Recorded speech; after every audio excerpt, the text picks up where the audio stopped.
guys, kebayang gak sih jika seseorang lebih sering menghabiskan waktunya di hutan? Hal itulah yang dilakukan oleh seorang pemuda asal Rwanda, Afrika bernama Zanziman Eli. Namun apa yang dilakukan Eli ini bukanlah tanpa sebab. Dirinya melarikan diri ke hutan dari penduduk desa lantaran sering dihina dan diintimidasi karena dianggap berbeda dari yang lainnya. Kebiasaannya inilah yang membuat Eli kemudian mendapat julukan sebagai Mowgli. Mowgli sendiri merupakan sebuah karakter fiksi dari fabel The Jungle Book karya Rudyard Kipling yang kemudian diadaptasi ke dalam film berjudul Mowgli Legend of the Jungle. Karakter Mowgli digambarkan sebagai seorang anak manusia yang tinggal di hutan dan dibesarkan oleh seekor serigala dan hidup dengan binatang liar di sana.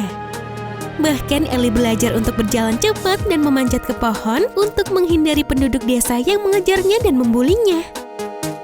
Diketahui bahwa Eli bisa menghabiskan hari-harinya dengan menjelajahi hutan hingga 143 miles dalam 1 minggu dan bertingkah layaknya hewan yang sedang berburu buah-buahan di hutan. Ia bahkan sesekali memakan rumput di sana.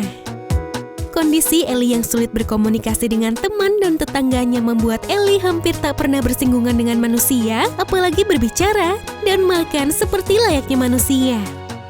Parahnya nih guys, warga sekitar mengolok-olok Eli dengan sebutan monyet karena cara hidupnya yang tak biasa. Wah, ini sih kelewatan ya. Setelah dimintai keterangan, ibunya mengatakan kalau semua anaknya meninggal secara misterius ketika mereka masih kecil. Ia dan suaminya kemudian berdoa dan meminta seorang anak sekalipun abnormal, asalkan tidak meninggal. Doanya pun lantas dikabulkan. Zanziman Eli lahir dengan tubuh normal namun memiliki kepala kecil yang terlihat seperti bola tenis. Menurut ahli kesehatan, Eli mengidap microcephaly, yaitu suatu kondisi di mana kepala bayi jauh lebih kecil dari yang diharapkan. Kini sebuah situs penggalangan dana GoFundMe dibuka oleh Afrimax Ltd untuk membantu Zanziman dan keluarganya. Tapi apa kalian tahu guys, kalau ternyata cerita dari The Jungle Book itu sendiri terinspirasi dari kisah nyata. Kisah Mowgli yang diceritakan dalam buku tersebut adalah Dina Sanichar, seorang bocah yang hidup di abad ke-19 dan dibesarkan oleh serigala. Namun kisah sebenarnya yang dialami Dina berakhir secara tragis. Dina ini adalah salah satu dari banyak anak liar yang ditemukan di India selama bertahun-tahun. Dalam buku itu dijelaskan bahwa kisahnya terjadi tahun 1872 di dalam hutan di Uttar Pradesh di India Utara. Pada saat itu, sekelompok pemburu yang sedang mencari makan menemukan kawanan serigala. Dalam kawanan serigala itu ternyata juga terdapat seorang anak berusia kurang lebih 6 tahun berjalan dengan 4 kaki seperti serigala. Melihat hal tersebut, para pemburu kemudian membunuh serigala-serigala itu dan membawa bocah itu bersama mereka ke panti asuhan. Di panti asuhan tersebut, Dina Sanichar harus berjuang keras untuk beradaptasi. Dina dianggap memiliki IQ rendah karena tidak bisa berkomunikasi, menulis, atau membaca. Bahkan ia hanya mau makan daging mentah dan tidak pernah memakai pakaian. Ia juga sering menggetarkan giginya dan tidak mampu berbicara bahasa manusia. Dina hanya bisa berkomunikasi dengan menggeram dan melonglong seperti serigala liar.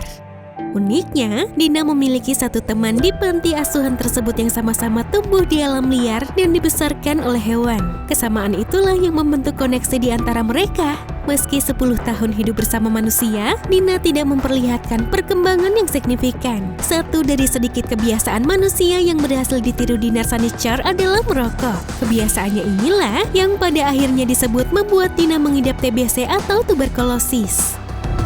Dina pada akhirnya meninggal dunia di tahun 1895 di usia 29 tahun karena penyakit TBC yang dideritanya. Rudyard Kipling mengakui bahwa buku The Jungle Book mengenai Mowgli yang ditulisnya terinspirasi dari Dina. Tidak seperti Mowgli, Dina meninggalkan alam liar dengan cara dipaksa menuju dunia manusia. Bertahun-tahun hidup di alam liar tentu tidak mudah baginya untuk berinteraksi dengan manusia. Kalau menurut kalian sendiri gimana nih guys tentang kisah-kisah tersebut? Berikan tanggapan kalian di kolom komentar ya. Oh iya, jangan lupa subscribe bagi kalian yang belum. Terima kasih sudah menonton. Sampai jumpa.